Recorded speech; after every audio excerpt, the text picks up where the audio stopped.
दोस्तों, मैंने देखी गढ़वाली फिल्म तेरी माया। लगनी फिल्म्स बैनर के तले बने इस फिल्म को डायरेक्ट किया है संजय सिंह नेगी ने और भावना कांटपाल ने इस फिल्म से अपने अभिनय यात्रा की शुरुआत की है। क्या उत्तराखंडी सिनेमा आखिरकार बदल रहा है या फिर तेरी माया वही पुरानी प्रेम कहानी को लेकर आई है जिसे कि हम वर्षों से देखते हुए आ रहे हैं? क्या यह फिल्म दर्शकों को आकर्षित कर पाएगी?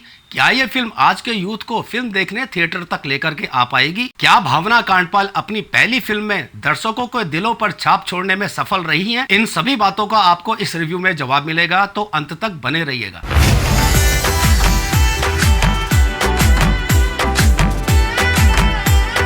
तेरी माया एक ऐसी प्रेम कहानी है जिसमें बचपन की दोस्ती है, बिछड़ना है, इंतजार है और वर्षों बाद फिर से आमना सामना है। ये फिल्म बचपन की दोस्ती, प्रेम और किसी के प्रति निस्वार्थ समर्पण की भावनाओं पर आधारित है। कहानी वर्तमान समय से शुरू होती है और धीरे धीरे फ्लैशबैक में जाकर अपने मूल कथानक को खोलती है। बचपन के दगड़िया राधा और गोपाल के बीच एक गहरा आत्मिक संबंध था, लेकिन परिस्थितियों के कारण गोपाल को शहर की ओर पलायन करना पड़ता है। कई वर्षों बाद वो डॉक्टर बन के गाँव में वापस लौटता है। उसकी पत्नी का अब निधन हो चुका है और उसका एक बेटा भी है। कहानी एक नया मोड़ लेती है जब उसका सामना अपनी बचपन की दगड़िया राधा से होता है। आगे क्या होता है इसके लिए तो आपको फिल्म देखनी पड़ेगी। कहानी में कोई विशेष नयापन नहीं है। ऐसा कथानक हमने बॉलीवुड की पुरानी फिल्मों में कई बार देखा हुआ है। पट कथा भी इसकी औसत दर्जे की लिखी गई है। मूल कहानी में ध्यान देने की बजाय कई सारे ऐसे दृश्य जोड़े गए हैं जिनका की मूल कहानी से कोई लेना देना नहीं है। फिल्म में कई सारे अननेसेसरी ऐसे कॉमेडी सीन जोड़े गए हैं जिनको देखकर आपको बिल्कुल भी हंसी नहीं आएगी। पुराने और घिसे पिटे चुटकुले फिल्म की गति को बार बार रोकते हैं। कई सारे ऐसे दृश्य हैं जो कि ऐसा लगता है कि वो अधूरे लिखे गए हैं। वर्षों बाद राधा और गोपाल जब मिलते हैं तो उनकी जो पहली मुलाकात का सीन है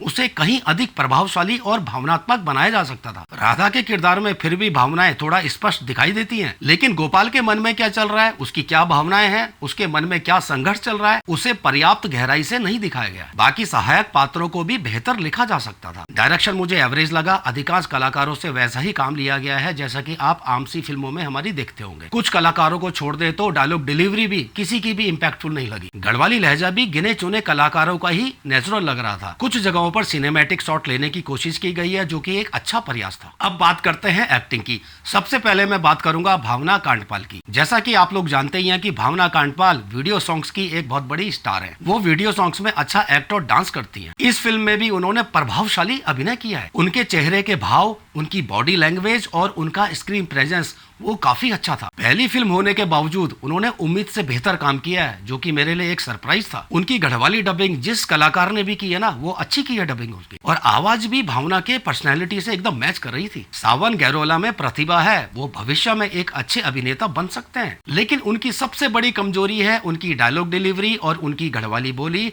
जो कि उनके अभिनय को फीका कर देती है। मेरा मानना है कि कलाकार से उसका बेस्ट निकालना ये डायरेक्टर का काम होता है। मोहित गिल्डियाल उन कलाकारों में से है जिन्हें अपने किरदार की गहरी समझ होती है। उनके चेहरे के भाव, डायलॉग डिलीवरी और उनकी गढ़वाली भाषा पर जो पकड़ है ना, वो शानदार है। उनकी गढ़वाली बोली इतनी स्वाभाविक है ना, सुनने में आनंद आ जाता है। इस फिल्म में भी उन्होंने बेहतरीन काम किया है। देखिए, मोहित गिल्डियाल वो एक्टर हैं जो कि किसी भी फिल्म को अपने कंधों पर उठाकर लेकर के जा सकते हैं। वो लगभग हर टाइप के कैरेक्टर को बहुत ही सहजता से निभा सकते हैं। पर मुझे समझ में नहीं आता यार कि लोग उन्हें मेन रोल क्यों नहीं देते हैं। मेरी जानकारी में तो निखड़िया जोग में ही उन्होंने मेन रोल निभाया था। अन्य कलाकारों की बात करूं तो इसमें अजय सिंह बिष्ट जी और सुमन गौड़ जी ने बहुत ही शानदार काम किया है। विशेष रूप से सुमन गौड़ जी, जो अपने किरदार को बहुत ही सहजता से जीती हैं। उनके अभिनय में हमेशा एक नेचुरलिटी नजर आती है। राजेश जोशी जी हमारे यहाँ के एक बेहतरीन एक्टर हैं। अफसोस की बात है कि उन्हें बार बार कमजोर और एवरेज कॉमेडी वाले सीन दे दिए जाते हैं। उनके एक्टिंग टैलेंट का तो शायद ही कभी यार ढंग से कोई उपयोग कर पाता है। फिल्म में भी राजेश जोशी जी, पन्नू गोसाई और नताशा शाह के भी कॉमेडी वाले सीन हैं जो कि बिल्कुल भी प्रभावशाली नहीं लगे। वो सिर्फ फिल्म की लंबाई बढ़ाने का ही काम करते हैं और फिल्म की गति को धीमा करते हैं। इसमें साक्षी काला ने भी एक छोटा सा रोल किया है। जैसा कि मैंने पहले भी कहा है कि साक्षी काला को उनकी डायलॉग डिलीवरी और उनकी गढ़वाली बोली पर बहुत मेहनत करनी पड़ेगी। इस फिल्म में भी यही दोनों चीज उनकी कमजोर लगी। एडिटिंग भी इसकी ठीक ठाक लगी, सिनेमेटोग्राफी भी इसकी ठीक ठाक थी। वैसे सिनेमेटोग्राफी काफी हद तक डायरेक्टर के विजन पर डिपेंड करती है। सिनेमेटोग्राफर का काम तो सिर्फ डायरेक्टर के विजन को विजुअली अच्छी तरह से प्रेजेंट करना होता है, लेकिन अगर जहाँ विजन की कमी है तो वहाँ पे पे कोई अच्छा सिनेमेटोग्राफर भी क्या ही कर पाएगा। बीजीएम भी इसका मुझे एवरेज लगा।